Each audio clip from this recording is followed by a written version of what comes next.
Welcome to Public Safety Talk Radio, the podcast for all of our heroes in public safety, including law enforcement professionals, firefighters, EMTs, corrections officers, healthcare workers, and more. This show is produced by the POCUA and is founded upon its Soundness initiative. This episode is sponsored by Police Mortgage. Police Mortgage is a full-service mortgage company dedicated to serving police officers and first responders. Founded in 2008, Police Mortgage offers a variety of mortgage products tailored to meet the needs of those who serve and protect. Police Mortgage, for first responders who are second to none. Hi, I'm Ken Bader, your host for Public Safety Talk Radio. And yes, you know it, we have another great guest, very intriguing, very entrepreneurial, and very important to the world of our public safety professionals. Her name is Colleen Shields, and she is the CEO of RescueMeds. And no, I'm not trying to get some free Viagra or anything like that. I want to know what she's doing for the public and public safety professionals out there. Colleen, welcome to the show. Thank you, Ken. Thanks for having me. It's my pleasure. You know, when I heard about RescueMeds and what you were doing, and, you know, give a shout out to Dana, who kind of introduced me to your company, I needed to get you on the show, especially a couple things that I read, which we need to talk about. I have your website up right here, that you launched a public safety RX in partnership with an investment group in Ohio. We need to dig into that. And also what I saw on there was that RescueMeds is an anomaly in the pharmacy world. Why don't we start there? Talk about the fact that you're an anomaly, in a good way, I hope. RescueMeds Pharmacy is an exclusively oriented pharmacy for work injuries, for workers' compensation. And we primarily focus on public safety, so police, fire, EMT, correctional officers. Many of them are, repeatedly injured over and over again in the line of duty. And also many suffer from long-term occupational disease. And we specialize in both of those. But unlike your regular retail pharmacy out there, we take 100% of the risk on those prescriptions. We work closely with your attorneys that represent these folks, and we go ahead and make sure you get exactly what you need immediately. You don't have to wait weeks on end or for an adjuster to decide to call you back on a Saturday morning. Yeah, and they would always call, when you're trying to watch, Bugs Bunny reruns, or or something important like that on a Saturday or something. Right. So workers' comp is a very difficult system.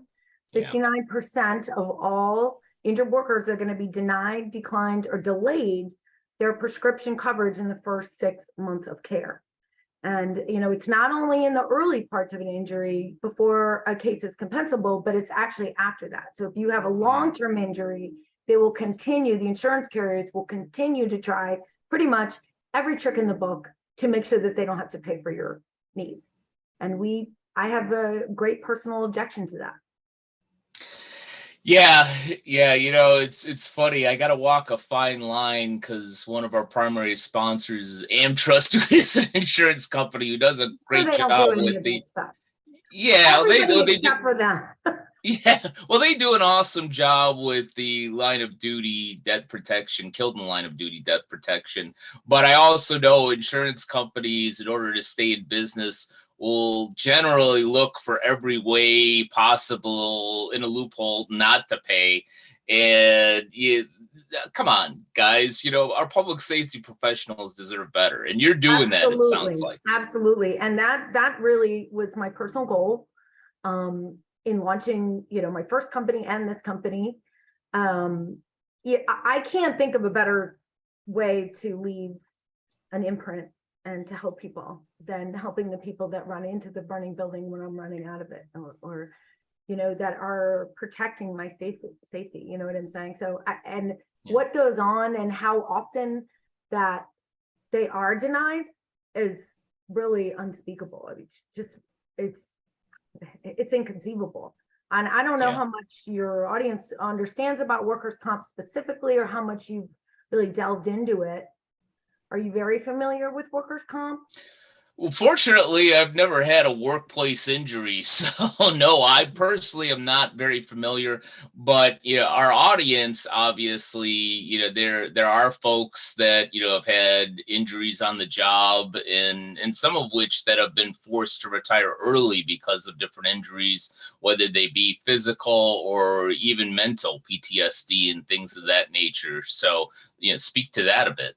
Absolutely. And I guarantee you there's nobody that starts out as, a police officer or firefighter or correctional officer that doesn't know that they're putting themselves in grave danger.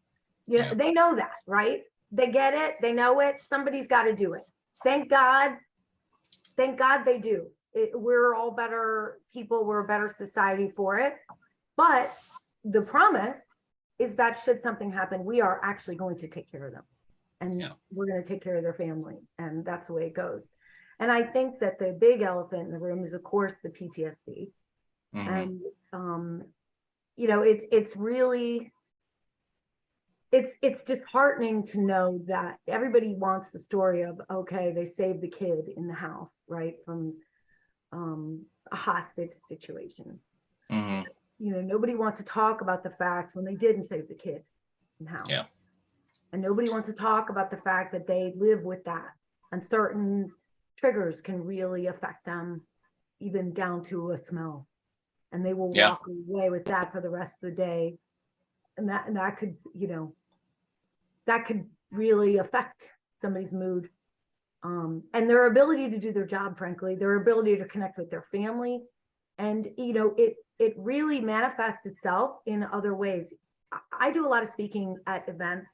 And, we often say, do you, there's a lot of support for PTSD right now, particularly that's newly formed, I think. And thank goodness for it. But it's sort of still like, well, it's the other guy, not me. Right. And, we encourage people to look out for others and try to give them a helping hand and try to encourage them to maybe get some help. But then when you ask them, like, how often do you have major problems going to sleep at night? How often do you drink in excess?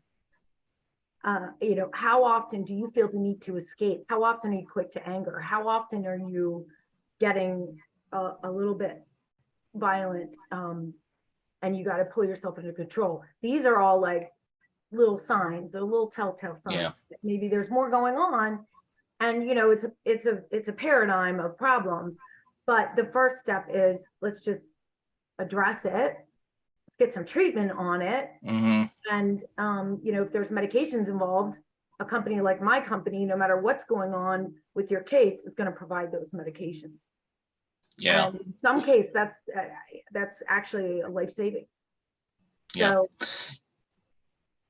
and what some people don't realize too is sometimes, and we'll eventually get off the PTSD because I want to dig into RescueMeds, but as you're speaking, sometimes it's not just one incident. Sometimes it's a culmination of 57 incidents over the course of a 30-year career that is just a cumulative trauma that rears its ugly head later on. But to get back to RescueMeds, because I love your story and doing, for those folks, what exactly is RescueMeds doing? In fact, maybe you can give me a couple of examples of how you're helping police officers, firefighters, EMTs today. So we are a full service pharmacy. Okay, just like any pharmacy out there on the corner, we are licensed as a full service pharmacy. So we dispense medications. We are licensed in 50 states, so we can ship into those states. But the difference is, it's exclusively for injured workers. So if you have a pending claim or, a claim that's deemed compensable or what have you, we get that prescription and we actually will deliver it or send it overnight via FedEx, depending on the location. If it's in a 60-mile radius, we go ahead and deliver it. And we are based in Maryland. The primary business is in Maryland. And we do have a lot of retirees out of Maryland that, and specifically in public safety, that, it's a very expensive state. So they tend to move where it's a little more sunshine and whatnot. But, and, that case, we're waiting until that case is deemed compensable before we'll ultimately reimburse for that. So during that time period, we provide emotional support for that patient. We get all the medical evidence needed. We guide them to an attorney if they do not have one. We get medical records, and we collaborate on a clinical side to make sure that patient is well cared for. And there's a lot of examples. We have a lot of hypertension. And, that's a serious problem. And, most people don't have hypertension at 41 years old. They're 39 years old. But particularly nowadays in law enforcement, I'm sure many of them feel like they're damned if they do and they're damned if they don't. It doesn't matter. They're just, I'm right outside of Baltimore. So I can only imagine what those folks are going through there. In law enforcement, particularly. Well, there's no crime in Baltimore. It's it's a very tricky area to be in law enforcement. And then you've got, but surprisingly, like I said, everybody wants to talk about the person you saved, but we had an officer recently, and he came upon a scene, and a young girl had drowned in a pool. And I guess the uncle had gone in after them, and he drowned too. So, and that's not a good day. And that does take a toll. And it's surprising that there's insurance carriers out there that won't just say, okay, yes, you need help, go ahead and get it, we'll take care of it. Because the reality is, it's not free. Doctors need to work and be paid for their work. Pharmacists need to work and be paid for their work. But we, as a society, have an obligation under workers' compensation to care for that client, or the patient. So we have, there's also a lot of cancer with the police. There's a lot of, from what I understand, cancer from the radar guns. Interesting. I haven't heard that before. Yeah, but that makes some sense. Cancer. Yep, a lot of that. There's also a lot of hip problems from carrying holsters. Back problems probably too, from the unbalanced of the weight. Yes, and then there's your good old fashioned assaulted in pursuit. There's also I'm shocked at how many motor vehicle accidents there are where they pulled someone over and then they're hit. It's really if only the average person walking down the street knew what goes on and what these men and women in blue and red and go through. It's pretty astonishing. And it's like the least that I can do. So we've created a culture of we are going to stand by no matter what. And I'm Irish and I like a good a good battle. So for me, it's I hate to say all that in the word fun at the same time, but it is fun for me because I like to help the little guy, the one that has just been sort of abandoned by whoever. I want to get in there and help them, be like, don't worry, we got you. We got you. Yeah. And what we provide, our service is so superior than anything. Pharmacy right now is a I don't know. I obviously I wouldn't expect you to know, but there's been just a lot of companies buying each other out, insurance companies buying pharmacies, and ultimately speaking, there's a lot of money exchanging hands, and there's still only 24 hours in the day, and there's still maybe a pharmacist or two behind the counter whose whole livelihood depends on the following the law, the letter of the law. And yet they've got to do more vaccines and stay open later hours. And now they're doing blood tests. All and on and on and on and on. And so ultimately you end up waiting on hold for an hour just to speak to a human. And so, above and beyond workers' comp, pharmacy as a whole is not really doing a great job in customer service. So we aim to, you can always speak to a human being. if unless 6 lines are full and it rolls to voicemail, it's pretty rare. But we 99.9% of the time we're going to answer the phone right away. We're going to get you on the phone with the pharmacist. We're going to work out all the clinical questions you have. Well, I just want to get CVS to stop calling me and telling me that I'm eligible for a shingles shot, even though I already had it. Are you looking for a podcast to answer some financial questions? Well, then check out the Mortgage Beat podcast, brought to you by Police Mortgage, for first responders who are second to none. Mortgage Beat gives insight into the home loan process specifically for police officers, firefighters, and other public safety professionals. The podcast is hosted by Police Mortgage CEO John Aritos, who has decades of experience in the mortgage industry. Check out Mortgage Beat on Spotify today. Getting back to RescueMeds, I'm obviously very passionate about public safety professionals and just as passionate about entrepreneurship and the entrepreneurial journey. I'm assuming that you didn't wake up at 3 a.m. one day and a light bulb came on and says, I'm going to start RescueMeds. What was the motivation? What made you get up one day and say, this is what I want to create. This is the business I want to build? Well, I also love entrepreneurship.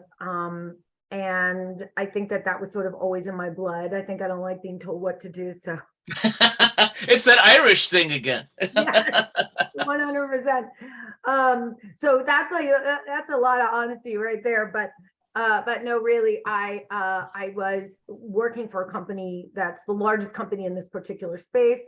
And I was really kind of looking for a job where I could be sort of partly working from home, partly in the field. We have 4 children.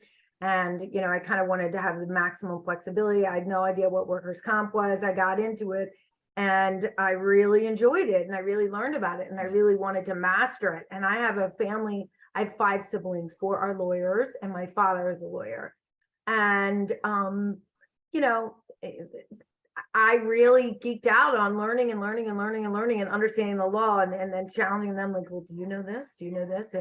And I think that it's just super important to really know that you're doing something that's impactful. So I was always looking for that, but I was on a work treadmill and a work treadmill and a work treadmill. And then finally I decided, you know what, I just got to bite the bullet and do it. And I started Public Safety RX and I ended up going to a partnership with another group in Ohio and ultimately thought, you know what, I don't want to deal with Ohio anymore. I want to stick to Maryland. And I took a buyout from them and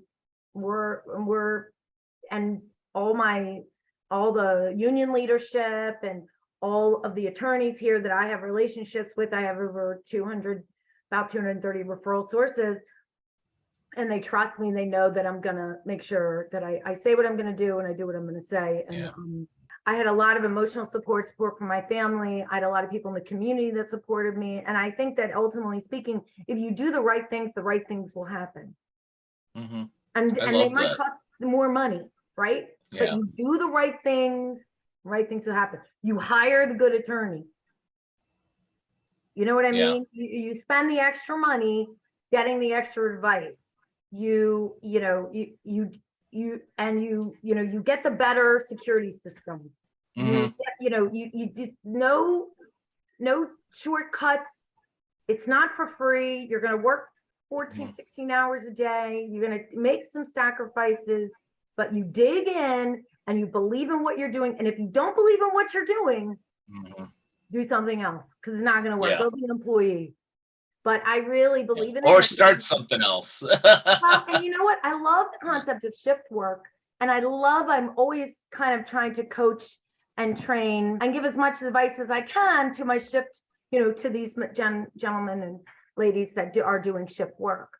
Because they do have a great opportunity within that schedule, should it allow, to pick up something small entrepreneurially, and then after their 20 years, go and do that. So I love that. Big support of it, big. And in fact, one of the things that we do with all of our vendors, we first pick public safety folks or retired public safety folks to provide that. So, I mean, I have a retired EMT who works for me or works for the company. He does, marketing and sales, and he was a EMT for Prince George County, which is the largest county in Maryland, for 25 years. All of our collateral material, all of our print material, everything is sourced through our public safety folks. Awesome. I loved everything that you said, especially when you said you like workman's comp work, because I think you might be the only person in the planet that would actually admit to that. Let's go back, because a couple things that you said I want to dig into a little bit.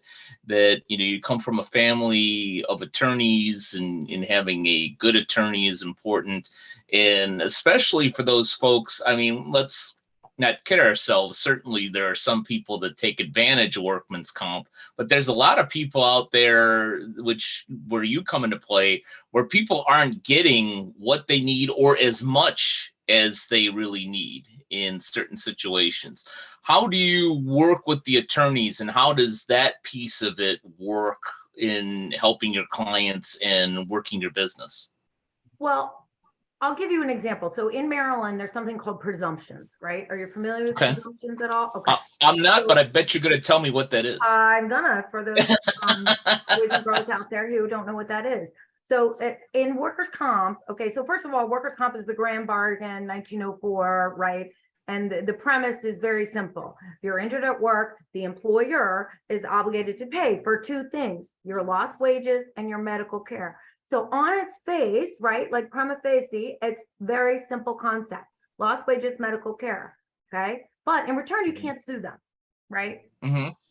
All right. Imagine if every Walmart worker could sue on their injury, right? Like I've seen it happen. People walk into Walmart, oh my God, and they don't get up, and you're like, oh my God, it's terrible, right? But before this, right, if you chopped your arm off at work, it was goodbye, have a nice day, go home and die, and you got nothing. And that's going way back, but go ahead. But that's where it's still the same. It's still the exact same system. The premise on the basis of this premise is exactly the same.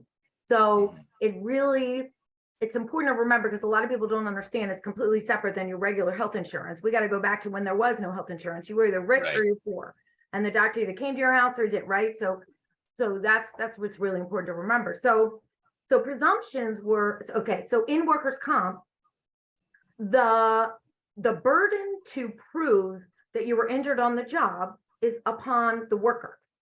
Okay, typically, right? So you have to prove, yes, I was at work, this is what happened.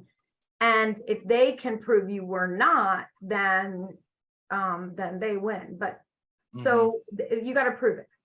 But the burden on a presumption changes to the employer.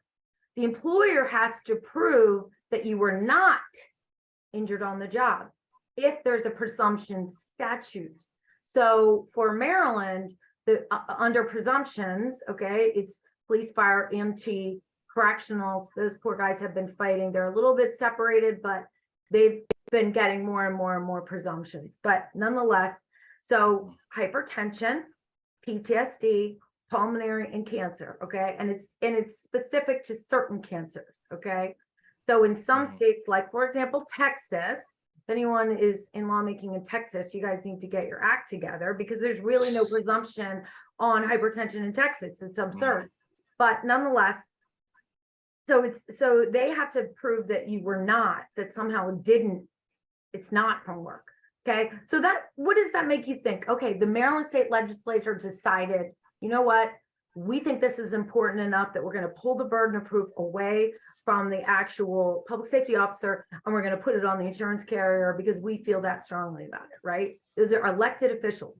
100% of occupational disease cases are denied in Maryland, which means that 100% of the time the insurance carrier is fighting them.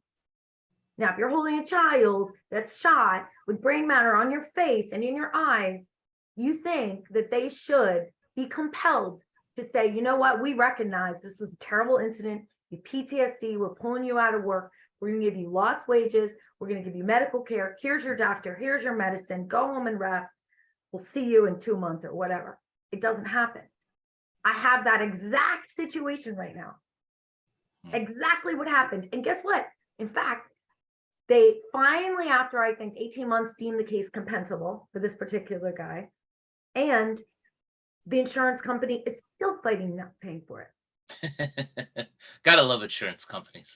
Well, again, it's not all of them. Most of them are not that bad. There's one in particular that I have quite the bone to pick with because they really are the worst. But and I don't know, but many of them don't do that. But this part, but they will require a hearing. They do want a hearing, and that's also their right to do that. So that's the way the law is written. But so what we work with the attorney is the way that we work with them is we go ahead and we get updates on the case. Let's say the case goes badly, or let's say that the attorney pulls his name off the case, basically fires his client. Yeah. Or that's a very bad sign. Or yeah, when the attorney leaves you in the wind, that's usually not a good situation. Not good.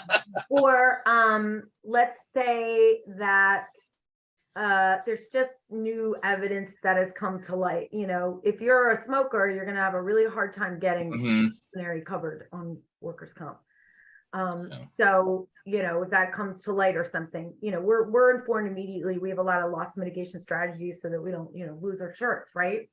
Yeah. So we work very closely with the attorneys, and subsequently the attorneys refer business to us. So if they have a case like this and they have a case that's a challenging case, and they know that the patient's never going to be able to get those prescriptions filled at a regular retail pharmacy because they're not going to get this pre-authorization, which is a mechanism that insurance companies put into place, then they will refer them to us. So they either call us, email us, go on our website, and then within the hour, we call the client, we get all their information, we get their allergies, we offer to speak to a pharmacist, et cetera, et cetera. Then we hunt down their prescriptions and then it gets sent out that day. Yeah. Interesting. Yeah, one of the things, and this may not necessarily directly apply to RescueMeds, but definitely applies to workers' compensation, is many times I think about cumulative trauma, and not from a mental standpoint, but physical. I've never been a first responder or public safety professional, but in another life, for a very, very short period of time, I trained to be a firefighter. It didn't work out because I never passed the written or the verbal test. But when I was in shape, I could pass the damn physical test. But in doing so, I remember, that to use a very high level phrase, that shit is heavy. And I can imagine here not having done anything physical in my 50s, having a bad back and going to a chiropractor and getting care. I can imagine a firefighter in a 30-year career having to lift that hose and lift walls and heavy equipment and everything. Right. That maybe you didn't injure yourself in one incident, but I could really see, over a course of a career that, you mess up a disc, you screw up your knee, you do these things because of the cumulative trauma. But, I also think of, insurance company or something says, well, you played college football.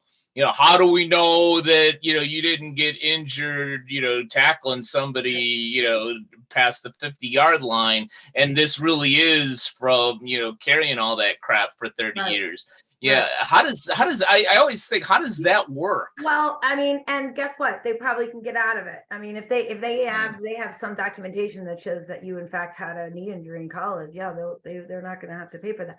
But I think that, and let me start by saying, I think two things. Number one, I think the shame of filing a claim needs to come off the table. Like, I know that there's men and women in like, for example, the fire service, but mainly around me, there's like 6'4", huge burly guys, and they, God forbid they say something hurts. You know what I mean? Like, it's culturally, they don't love it. And then, but also that sometimes that people think some kind of negative connotation when it comes to comp. So let's just stop that, because what it is it's just who's going to pay for it. Who's going to pay for it? If you were to get injured on the job, let's say that you were in a fire and you burn your hand and you go to the hospital, guess what? There is actually a claim already filed on you through the workers' comp insurance carrier, and you don't even know about it. Mm-hmm. Because who's going to pay for it? Yeah. You don't just bring your group of friends to a bar and then someone, and you go, no, that guy over there is going to pay for it. No. Mm-hmm.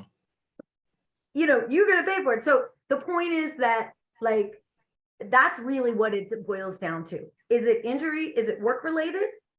That's the responsibility of the carrier. As an employer, right? I pay workers' comp insurance, and you pay workers' comp insurance. I also pay for regular health insurance.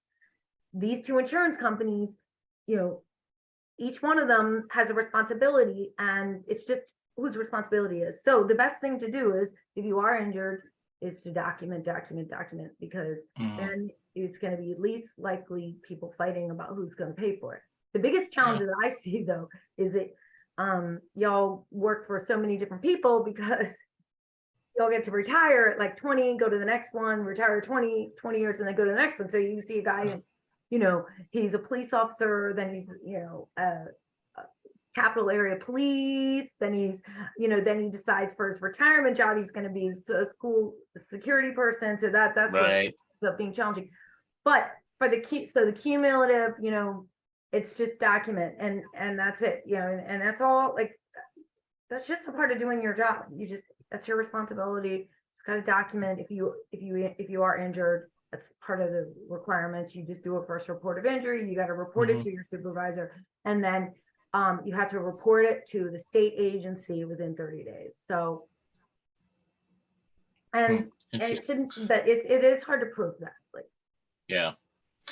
So I'm always interested in these products and services that are either specifically for, or, somewhat for public safety professionals. Yours obviously fits public safety professionals. Is, what are the first responders saying out there? Saying, thank God for RescueMeds, or I wouldn't have gotten the help that I need. What are some of the things that police and fire and corrections officers are saying out there about RescueMeds? It really depends on who it is, but we have people we have people cry on the phone once a week that are just, whether it's. And do you tell them stop crying and be a man? Be a man. That's it. In your Irish way. I think a better question: is there a good Irish bar in Maryland? Never mind. Exactly. Go back. But they're really thankful, and they really, and we do say, like, the number one form, the number one form of marketing, and the number one compliment that we can get is your referral. So please take a moment. We are a small business, and we are hyper focused on a very a subgroup of a subgroup. You know what I mean? So and we believe in them. We also do a lot to support them, right? So in a lot of ways, there's no shortage of sad stories out there, and we do a lot of supporting of those situations, catastrophic problems, that people come across, whether it's the loss of a loved one through a workplace injury or what have you. But I think that the other thing too is these are people with real lives, whose lives can be catastrophically changed in a way, in an instant, that their lives are just shattered, right? And so lots of times they just don't have the emotional support. And I don't know what it is about my folks, but they will tell them, they will come out with everything, all their challenges. And we have one young woman who was burned, and something like that, dealing with burns and dealing with that every single day and being in pain every single day and all that. And, we're her lifeline, literally, like her lifeline. And because the insurance carrier that she has will just ignore, they won't send her the put things in, when you were burned, you eat, it's a lot of skin care and bandages and all these different things. And it needs a constant attention. And she's like, you're the only ones that seem to care. So they like us. I think a really good question too, as we begin to wrap up, is you mentioned, I believe, that you could FedEx to all 50 states. Does that mean you could serve first responders in all 50 states? If there's a firefighter in Los Angeles and he or she's heard about RescueMeds, is that somebody that you could help, or is it only in specific states? 15 states. 15, okay. 15. So if you are in our, and we're constantly growing. So I think we have a pending licensure in California, for example. We're not yet licensed there, so I can't ship into that state. But there, look, Colorado, Arizona, North Carolina, South Carolina, Florida, New Jersey, Maryland, Delaware, DC, Pennsylvania, Massachusetts.